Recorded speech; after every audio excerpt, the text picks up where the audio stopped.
નમસ્કાર, અમારી news channel news for Kathiawad ને લાઈક કરો, શેર કરો અને સબસ્ક્રાઇબ કરો.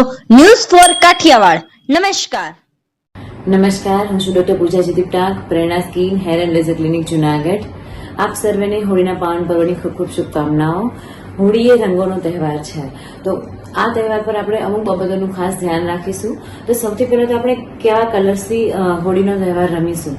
તો આપણે નેચરલ ઓર્ગેનિક જે સેફ કલર હોય એ ટાઈપના રંગોનો યુઝ કરવાનો આગ્રહ રાખવો જોઈએ. બ્લેક કલર છે, ગોલ્ડન કે સિલ્વર જે મેટેલિક કલર છે, તો એ ટાઈપના કેમિકલ વાળા કલરનો યુઝ કરવાનો આગ્રહ ન રાખવો જોઈએ, કેમ કે આ ટાઈપના કલરથી આપણા શરીરમાં જે સ્કિન રેશિસ થતા હોય છે, ઘણીવાર આપણને ડર્મેટાઇટિસ છે કે આપણને સ્કિન એલર્જીસ વધી જવાની સંભાવનાઓ રહેતી હોય છે. તો બને ત્યાં સુધી કેમિકલ યુક્ત કલરનો ઉપયોગ કરવાનો ટાળવો જોઈએ. બીજું, જે લોકોને ઓલરેડી એલર્જી છે અને એ લોકોને કલરથી રમવાનું થાય તો શું કરવું જોઈએ?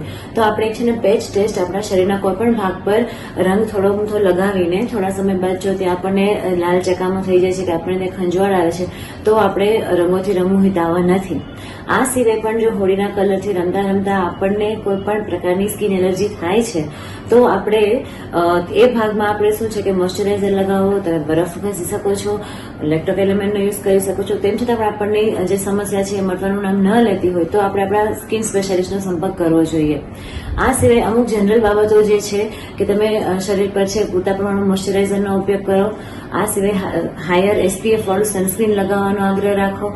એ સિવાય તો કે વાળમાં છે આપણે હેર ઓઇલ લગાવવાનું રાખવું જોઈએ. આ સિવાય સનગ્લાસ પહેરો અને લિપ બામ, સારા એસપીએફ વાળી લિપ બામનો યુઝ કરો. હોળી રમ્યા બાદ આપણે શું કરવું જોઈએ? તો કે હોળી રમ્યા બાદ આપણે જેન્ટલ ક્લિન્ઝર અને જેન્ટલ બોડી વોશ કે સોપનો યુઝ કરવો જોઈએ અને શું છે કે માઇલ્ડ શેમ્પૂથી આપણે હેર વોશ કરવા જોઈએ.